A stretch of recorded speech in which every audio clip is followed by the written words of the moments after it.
Hello mga kabibig! Welcome back sa ating bagong YouTube channel. Ito ang pinakamaingay ng YouTuber sa balat ng YouTube. Ako si Kabibig, maglabag-labag na tayo with evidence. Dago po, kawawa pala itong si General Torre, no? PNP Chief ba? Dating PNP Chief General Torre. Wala pa rin siyang offer na nakuha o nakukuha galing kay Marcos. Di ba sabi ni Claire Castro doon na bibigyan siya ng mabigat na trabaho ni Bongbong Marcos after siyang naligwak as PNP chief? Nako, naka-leave pa rin si General Torre ngayon. Wala pa rin ino-offer si Bongbong Marcos. Paano yan? Di ba ayon kay dating PNP Chief General Nicolas Torre III, wala pang alok mula sa Malacanang para sa bagong posisyon. Anya, naka-leave pa rin ako. Wala pang bagong trabahong ibinibigay. Pero kung ito yung pag-understand ko kasi kung malaking asset ka or malaking tulong ka sa gobyerno ni Bongbong Marcos, baka bibigyan ka na ng 1 week leave, balik ka agad sa trabaho or meron na kaagad na i-offer na trabaho sa'yo. Pero matagal lang naka-leave si Torre, mga ilang weeks na ba? Parang nakalimutan na yata ni Bongbong Marcos si Torre. Baka sabi ni Bongbong Marcos ba na, ay wag na, baka additional gulo pa yan si Torre. Naku po, paano yan? Marami pa namang mga supporters si General Torre na expecting na mabibigyan siya ng mabigat at malaki at magandang trabaho ni BBM. Kasi sabi naman ni Claire Castro, di ba, na may ibibigay na maganda, mabigat na trabaho si Torre galing kay Bongbong Marcos. Hanggang ngayon wala, nga pa rin si Torre. Pero at least ba, si dating PNP Chief General Torre nag-relax. Naka-leave siya. Maybe time to have more time with the family, magnilay-nilay, mag-reflect. Kasi malapit na ang 2028. Pero sabi naman ni Torre na hindi siya tatakbo bilang vice presidente. Baka ma-impeach daw siya. Eto pakinggan natin si General Torre. Makinig tayo sa kaniya. Ito na. Makigo. Ito na. Ito na General Torre. General Torre, okay ka na ba dyan? Let's watch. Kasi feel ko talaga, ang feeling ko, hindi na ito babalikan ni BBM. Kasi meron ng ICI, meron na siya nakikitang mga bagong tao na pwede niyang magamit, na may malaking tulong sa kanya para masira ang mga Duterte. Ay, si Trillanes, feel ko talaga kabibig na na sila, close friend na sila ni BBM. Oo, close friend na sila. Ito na. Update na po ba kung ano yung tinutukoy ng Malacanang na posisyon na gusto nilang i-offer sa inyo? Naku, wala po po. Wala po talaga. Kasi, una-una, nakalive ako. Kaya, most probably, we'll wait until matapos ang linggo at kung ano man ang mga bagong trabaho na ito. Alam nyo, ito si General Torre, mahilig ito magtrabaho Active na active to Kasi kung ano ibibigay ni Bongbong Marcos, go, trabaho agad. Pero ngayon parang wala pa rin. Diba? Alam naman natin na si General Torre gustong magtrabaho na yan, kahit naka-leave na yan, diba? Kasi syempre, ang curious kami, General Torre, mainit kasi ngayon yung usapin tungkol dun sa anomalies ng flood control at nariyan po ang Independent Commission for Infrastructure. So I wonder, di po ba inalok sa inyo yung pagiging special advisor, investigator? Uy, teka. Diba? Oo, pwede naman, diba? Sa mga nagawa ni General Torre para kay BBM, sa QOJC siege, yung kay Pangulong Duterte na pinalipad niya pamuntang Hague.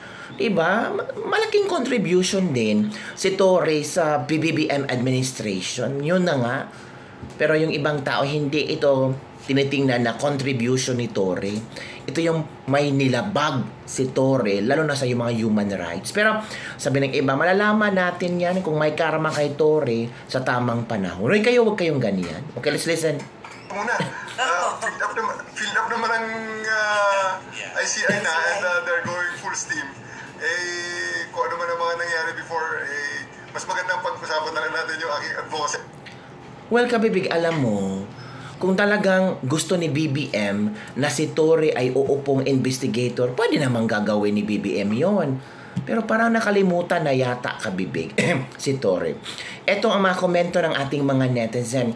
Boxing coach ka na lang ni Manny Pacquiao. Winning by default is very impressive. Oh. Tapos ka ng pakinabangan. Ano pang aasahan mo? Nagpagamit ka kasi kapalit ng pagiging PNP chief.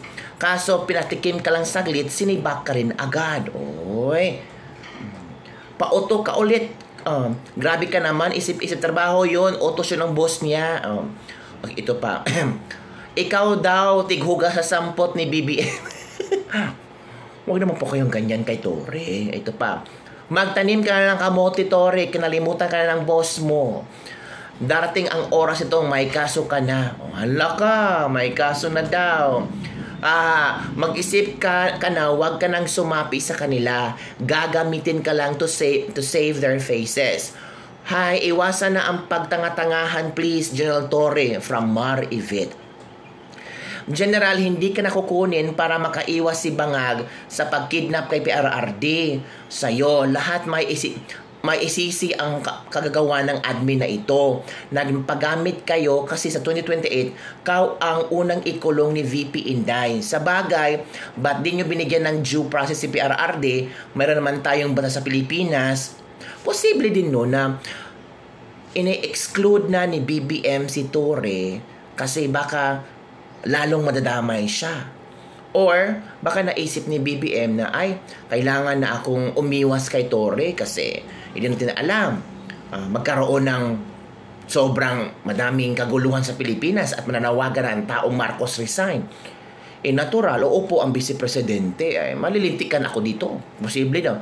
Pakihanap nga po si Zaldico. Bakit hindi ikaw ang kinuha ni BBM? Ito pa, umasa ka pa ba, Torre? Nako, si BBM ay number 1 mambubudol. Huwag ka nang umasa. Antayin, bakit puro kaso ang sinasabi ng mga tao dito kay Torre? Sir Torre, huwag ka nang magpauto ulit. Ay, naku kabibig, kayo talaga.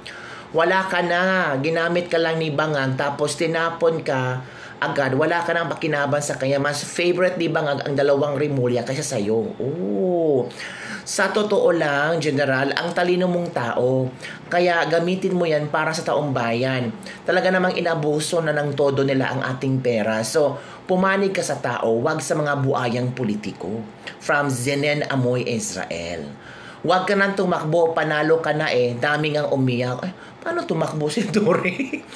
Hanapin mo si Zaldico, maging happy ka ulit dahil ikaw lang ang may heartbeat mode. Heartbeat mode. Oto-oto na din. Heartbeat. Pero alam nyo ba ang chika kabibig na itong si Torre daw ay anong tawag dito? Maging witness kay Kibuloy. Oh. Ano ba naman yung sabi niya, nagpabangon na naman si Torre sa pangalan niya. Ito dating PNP chief nakatakdang testigo laban kay Pastor Kibuloy. Nakatakdang tumistigo si dating Philippine National Police PNP Chief Nicolas Torre III laban kay Kingdom of Jesus Christ founder Apollo Kibuloy. Sa isang panayam, sinabi ni Torre na katakda sa susunod na linggo ang kanyang unang appearance ngunit hindi pa sigurado kung makakadalo siya dahil nanatili siyang naka-leave habang mayroon din siyang aniyang conflict sa kanyang schedule sa naturang araw. Si Torre ang nangunguna sa paghahanap at tuluyang paghuli kay Kibuloy matapos ang ilang araw na police operation sa compound ng KOJC sa Davao City. Noong August 26 na maging epektibo ang leave ni August 26 pala siya nag-leave, no?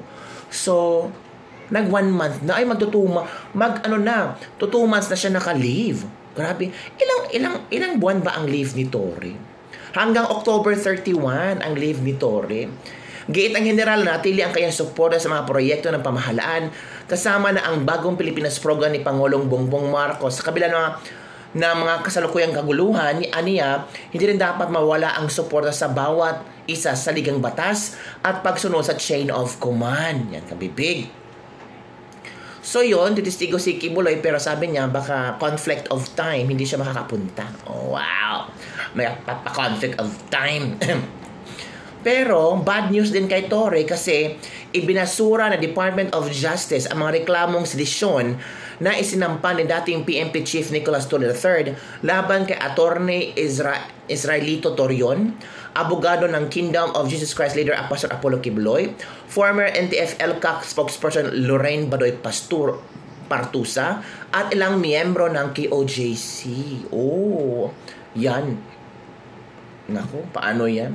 Baka magkakaso din ito sina si Attorney Israelito Torion, sina Lorraine Badoy kay Tori kasi ang binasura ng Department of Justice o DOJ. Hala. Di ba nakaupo noon sa DOJ ay si Boying Rimulya. So maybe before naging ombudsman si Boying, baka pinirmahan ni Boying na ay basura mo na ang kaso yan. Ayan, wala nang pakiantay ng Tori. Ay, posible ka nun, Kabibi. So ano ang iyong comment dito mga kabibig na hanggang ngayon ay naghihintay pa rin si Tori na magbibigyan ng magandang trabaho ni BBM? Ang tanong nung mabibigyan kaya? Ay nako. Don't forget to like, subscribe, and share this video. Bye everyone. See you next time.